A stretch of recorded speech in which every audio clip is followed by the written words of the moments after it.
آپ صلی اللہ علیہ وآلہ وسلم نے فرمایا، آپ نے صحابہ سے فرمایا، تم جانتے ہو کہ سب سے پہلے جنت میں کون جائیں گے؟ صحابہ نے کہا، خدا کو علم ہے اور اس کے رسول کو۔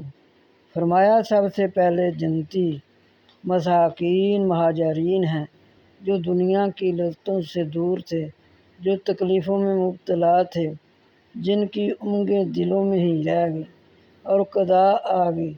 رحمت کے فرشتوں کو حکم خدا ہوگا کہ جاؤ انہیں مبارکباد دو۔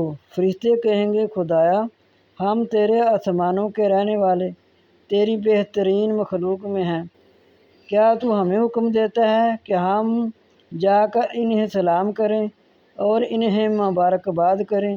جناب باری تعالیٰ جواب دے گا، یہ میرے وہ بندے ہیں جنہوں نے صرف میری عبادت کی، میرے ساتھ کسی کو شریک نہ کیا، دنیوی راحتوں سے محروم رہے، مصیبتوں میں مبتلا رہے، کوئی مراد پوری نہ ہونے پائی، اور یہ صابر و شاکر ہیں۔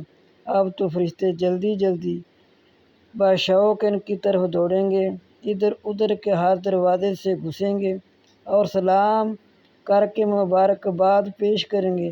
طبرانی میں ہے کہ سب سے پہلے جنت میں جانے والے 3 قسم کے لوگ ہیں: فقراء، مہاجرین، جو مصیبتوں میں مبتلا ہیں۔